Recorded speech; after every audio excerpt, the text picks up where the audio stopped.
Human behavior when you put a camera in front of them changes. People don't know what their expression looks like when they're on camera. We don't know what our expression looks like because we normally don't think about it. I think each person has to dig into their own personality, be secure enough in it, and the most crucial thing that I've learned, that I think is the most important thing that I've learned as a photographer, is your brain will try to tell you what your face looks like, but it doesn't know.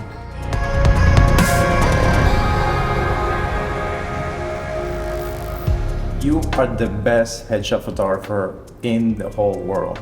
If you were 22 and you had to do it all over again, what would you do? Oh my gosh. How would you do it? 22. I started when I was 30. I had a series of things like fall into place. I think the one thing that I really kind of pride myself on is that I'm self-taught. So. What? Start over. You're looking at me like this. I can't do it. Start over. Start over. Start over. We have to start over. Like what? Oh, you could cut. We just keep going. Yeah, but I just said about the eyes. It's great. It's good that you're saying it because see, like, now it's better. We were having dinner and you were looking at one of my videos and you were like, see, like the way you're doing your face, your eyes, so wrong. You gotta change it. Explain to me that again. Like, what's the thing with the squint? Because that's what made you like super popular. So guys, I consider myself a facial conveyance strategist. So I look at faces and I look at how what they're conveying to us. I think my work evolved into that. At first, I never thought about it, but as a model, I remember not knowing how to look in the camera and look cool. And I looked at pictures and I was like, why does that person look so out to lunch? And I realized that when we convey as humans, a lot of it comes from the eyes. We can only move our mouth, eyes, and eyebrows. So you can see my eyebrows are moving as I said that. Normally in pictures, people don't utilize their eyebrows very much. But our eyes and mouth tell a story, and our mouth has more muscles going into it than anything. So normally the mouth is very, the most expressive feature of our face. Eyes only open and close. That's really all they do. They're either relaxed and you feel you feel no pressure on them, which is a relaxed eye, kind of like probably what I have now. If you feel an forward pressure, that's normally when you're heightened awareness and you open your eyes and then you feel a pressure of the eyeball pushing against some muscles around your eye or something pushing out, and that's when your focus and my eyes are open now, and this is like I'm on a high alert and I'm really trying to convey something to you that I'm trying to make you believe or something like that, instead of a relaxed eye like this where it's just like, and then if I want to be super cool and confident, I'm gonna or inquisitive or I'm gonna squinch, which is like this, and I try and teach people this, and you feel your eyes coming back and your muscles in your lower eyelid coming up, and it's kind of like and your brows get involved, and there's a thought process that it looks like. So I like people to look like they're in thought. In my work, a lot of times I'll confuse people on purpose, and they'll look like this, and they're like, but I look confused. I was like, yeah, it's kind of cool. It's mostly based on, like my work's based on camera invisibility. So I don't want a camera to be the focus of the human. So when you look into a camera, it's very cold. It's a hunk of metal, plastic, and glass. So you look through it and you don't get that connection with the human being. So I want that connection with the human being. So I want it to be the camera's not there. So if the camera's not there, that means that the person would be behaving like they would without a camera, which I try to watch them before they get in front of the camera to see if I can capture that. So that's kind of cool. I was speaking for Google. My first talk was for Google in 2012. And Sergey Brin had on the Google glasses at the time, and he had a camera in here, and he goes, look in here. And I was like in there, and I pointed like this, and he took the picture. And I said, hey, can I get that picture? And he said, there's only 5 emails in these glasses, and yours isn't one of them. And I was like, that was really nice. I was like, oh shit. But my friend who was working with him at the time got me the picture. So after he took the picture, I said, well, why can we, I know the camera's over here. I want to be taking pictures when the person's not aware. Is there any way we can make a contact lens with a camera on it so I could just look at, this was 2012. I think they're making one now. He's like, he just said to me, not right now, we can't. And I think, but I was like, I'm implanting that so that you come up with the contact lens with the camera in it so that I could shoot and nobody would know I was shooting. I'm sure spies have this kind of stuff already, right? But I think that that's so cool because human behavior when you put a camera in front of them changes, right? Everybody feels that, especially when they're on a camera that's recording live, right? So you're being recorded, you're aware of it. I look at old recordings of myself when I'm on camera and I was an actor. Like I was terrible. I don't know how I ever thought I could do that. My acting coach was really good. He convinced me I was good. I was very good, I think, with him, but the minute I got in front of anybody else, I was a disaster area. But all that training, I studied acting for like 3 years, 2 years really strong. All that training helped me when I got on stage for what I do now. And in front of cameras all the time. So whenever somebody's directing me, I'm like, I've been directed. I've modeled for like when people direct me, especially photographers. I do this workshop called the Headshot Intensive. I have photographers direct me. I go into character. I use my acting chops. I become Joe the plumber or whoever. And whenever they direct me and they're directing me towards some sort of comfort level, I know that it's ingrained in photographers to try and, they're not doing what I consider myself a facial conveyance strategist. So I'm looking at their face, I'm seeing what it's conveying, and I'm trying to mold their expression. People don't know what their expression looks like when they're on camera. Like we don't know what our expression looks like because we normally don't think about it.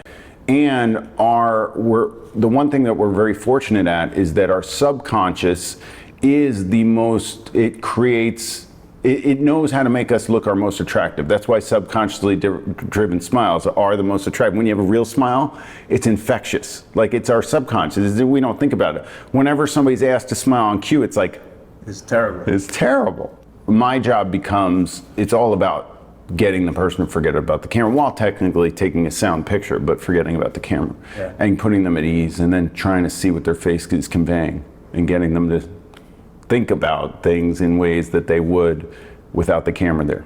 So the number one thing I always like to say this, because this is true after 20 some odd years of shooting this, the most crucial thing that I've learned that I think is the most important thing that I've learned as a photographer is that your brain will try to tell you what your face looks like, but it doesn't know.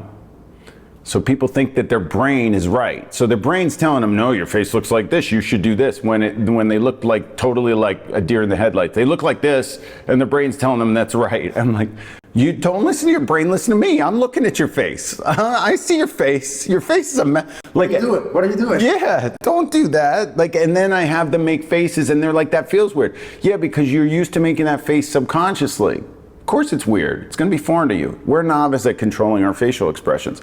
Like, could you imagine if we had that on our plate every day? Like, if you had to go around thinking about, well, I'm walking by this person, let me pull the corners of my mouth toward my earlobes now. Your brain just does it.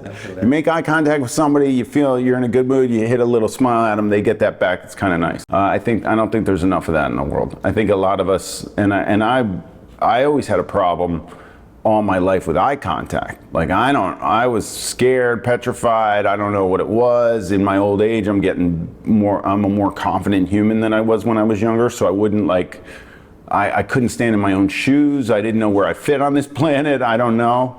And I wouldn't be able to have a conversation, but with looking, like I can look at somebody in the eye that's talking to me. But when I'm talking to them, like I could do it with you now, but it took a long time for me to understand that. And to this day, I have to catch myself and be like, I'm like looking all over. People are like, why is he not paying attention to me?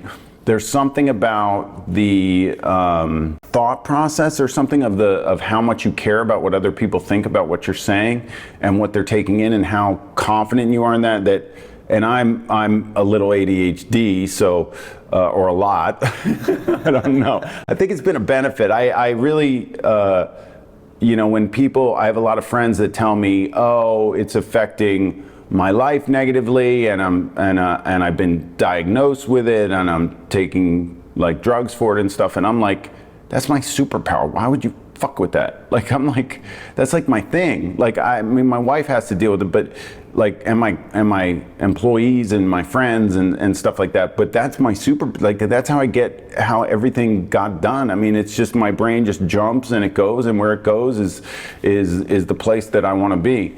And for sometimes it's not good. Like yesterday.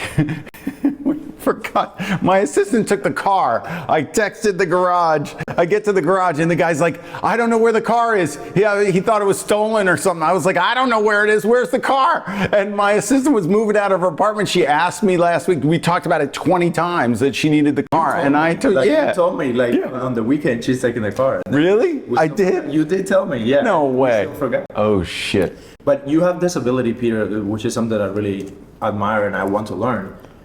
You are able to say whatever the fuck you're thinking in any moment, regardless of who the person is. And you have worked with some high profile people. Like you and I met doing this big high profile shoot, and you're always shooting all these people who are at the top of their game in all areas of life. How do you manage to do that? Like, do you have like a process? Are you thinking about, okay, this guy's a billionaire and I'm going to tell him like, you look like shit, do this, what are you doing? Or like, stop doing that. Like, because I've seen you like be like that with all of this like very high profile people. How does that work? It's a vibe. It's different for each individual that I come across.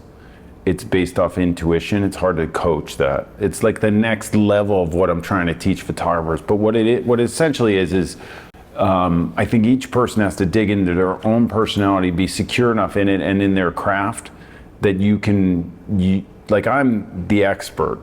I don't want to be treated like I'm not the expert. And I think what I found is that people at very high levels of whatever it is in life understand that you're the expert, and they're like, okay, I'm going to listen to this person. People that are more controlling, or maybe they haven't had that much success, or they have big egos or something, and they might be somewhat successful, but they're not at the top of their game or something like that sometimes. And especially when it comes to appearance, they get very controlling and don't give me that you're the expert thing. And I feel it, and it's like, whoa, or they push back against my direction and I have to go another route. So over the course of shooting thousands and thousands of faces, you get a sense of immediately, it's immediate vibe, listening to your intuition. As humans, we're very energy centric. So you can feel it when you're meshing with somebody or not. Like, I'll give you, for example, like the second I was in your presence, I was like, this guy's cool. Like, I was like, it's just like you have this energy about you that's very easy flowing.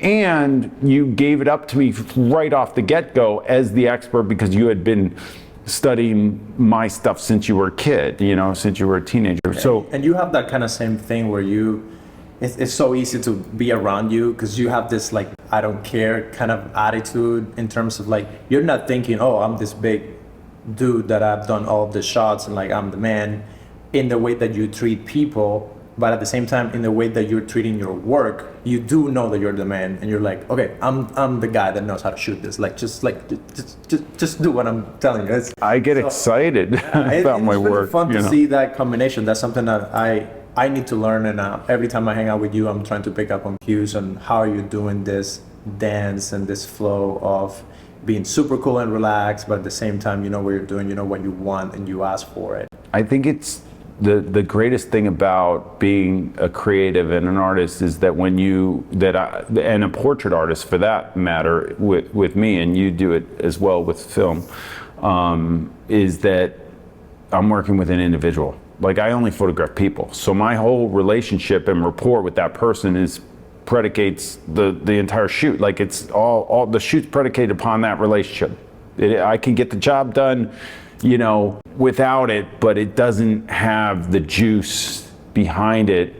And I get excited about my work and the fact that I get to take pictures every day. So I want that person to really enjoy it, right? So I've had enough experiences where I thought shots have gone really poorly, and I kick myself in the butt. I had this incident that came up. I was shooting this person that was like sure of themselves in front of the camera and didn't listen to me and did what they wanted. And I butted heads with this person, and I probably shouldn't have. I'm learning as I go. I mean, even at the top of how long I've been at this, it's a learning process every time I press the button of the camera.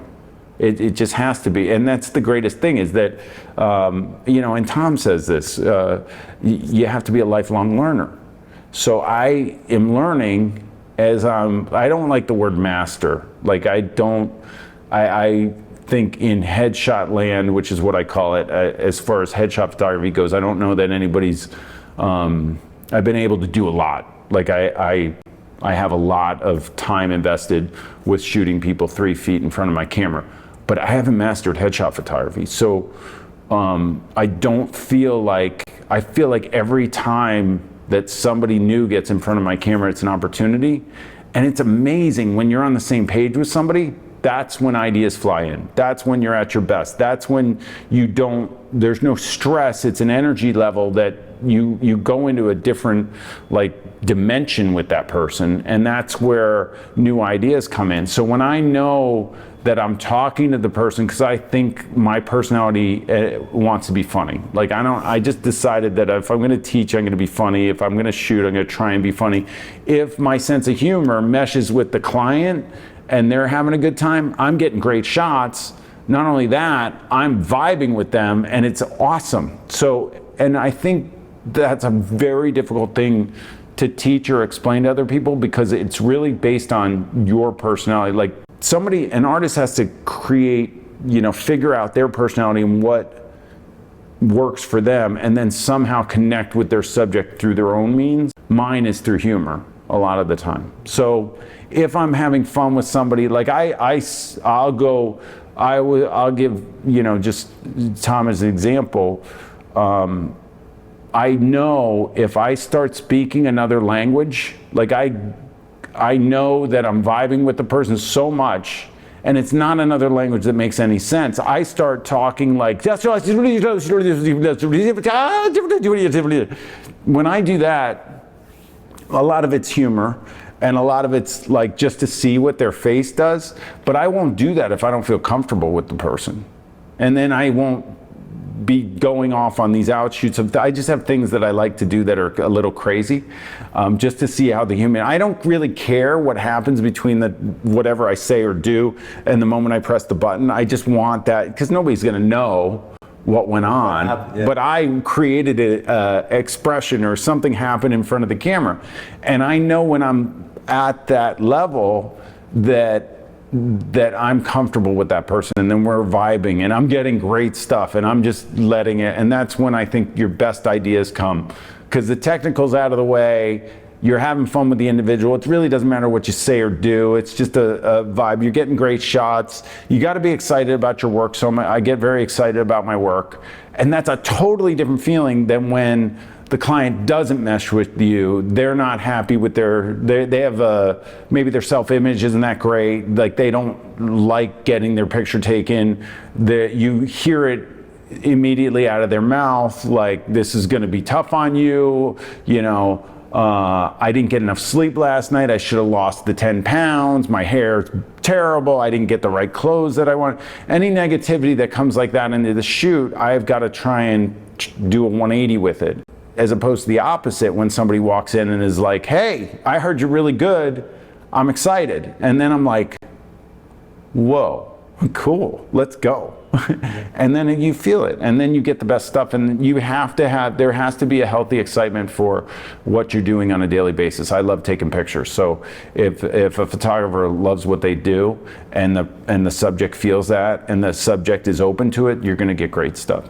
But that's also where you're gonna get the new stuff. I came up with my directorial skills by experimenting.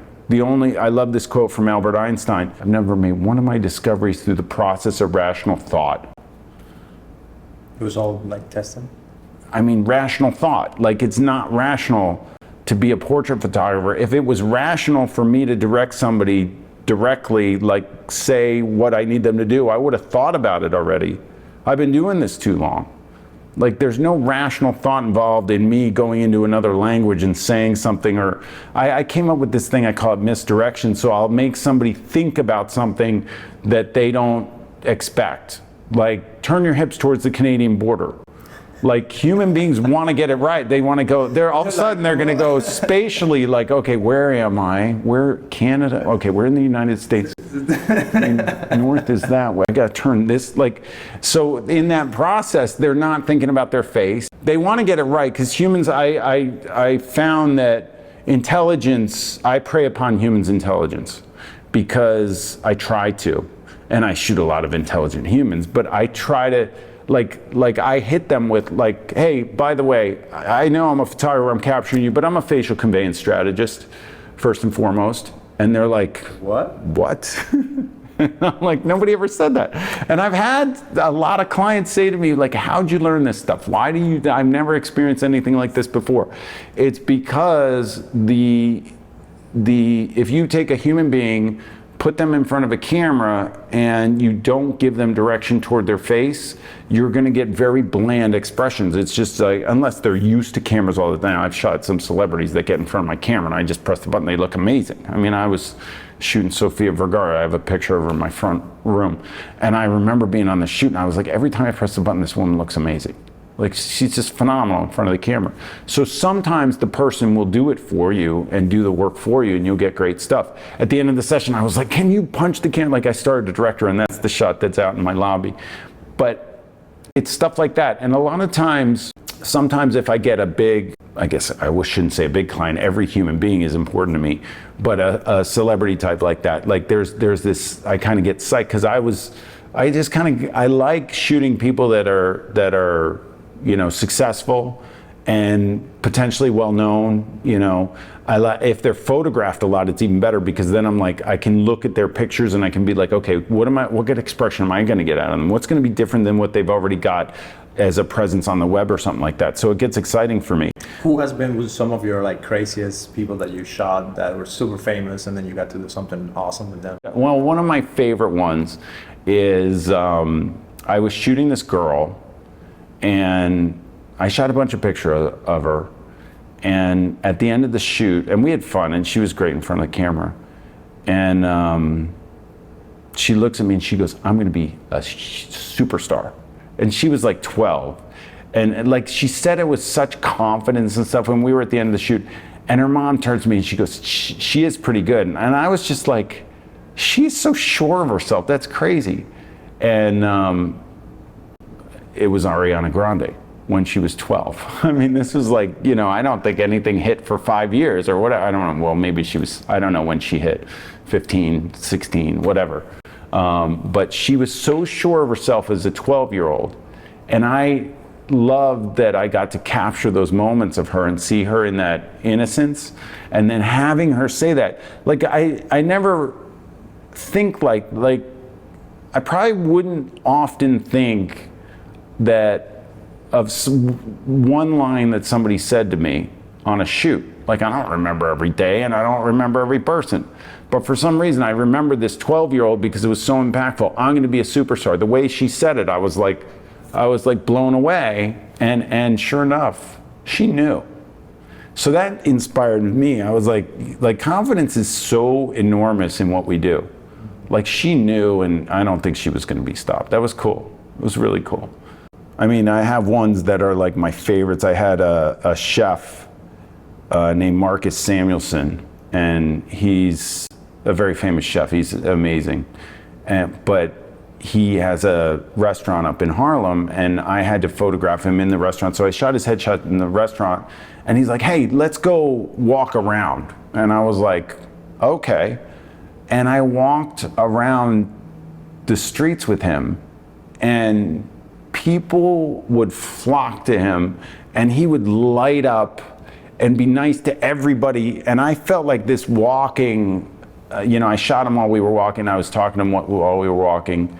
I just had such a good time seeing him interact with people and being so famous in his community and giving back to that community and being like talking to everybody that came by. It was really, really inspiring. I loved him. and being with him. But the doors that the camera has opened for me have been phenomenal. Like I never even realized how many doors a camera can open for you. Like it's just like a lot of people, you know, value photography, and I've been very fortunate to be able to have the camera and be able to do things that are super cool over the course of my life. It's done a lot of different random things for me that I'm very fortunate. So Peter, if you could do anything in the world, time is no limit, money is no limit, what would you do? I mean, I want to win a gold medal, but I think I'm over the hill. Unfortunately, I trained for the Olympics for 2 quadrenniums and I didn't make the team, and I just love sailing. Yeah, I still sail. I just think that you know, if I look back in my life, I just finished 3rd in the country at the U.S. National Championship for the boat I sail. And I was sitting down at dinner, and I was with the guy that won, who's been a competitor of mine for years. He's an amazing sailor, but when he was younger, I used to kick his butt, and then he got older, and then he trained for the Olympics too, and then he went on to be an incredible sailor. And I said, you know, I'm a much better photographer than I am sailor, and I'm a damn good sailor. So I feel very fortunate to be at the top of the game in 2 things that I do, and sailing is like my outlet. I can never give that up, and it's my passion. So photography, I don't really look at it like work. I think I love it. I never feel like I'm working. You know, I just feel like I love creating these images.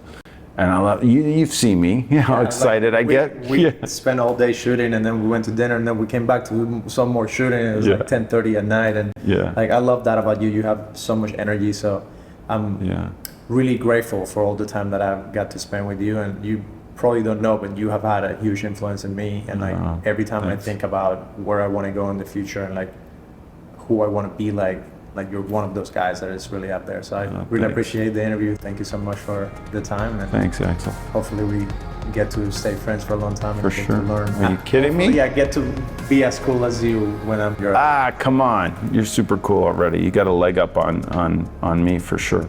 Awesome. Thank you so much. Thanks, man. Bro. Awesome. That was fun. Awesome. Yeah, that was good. Cool. That's it.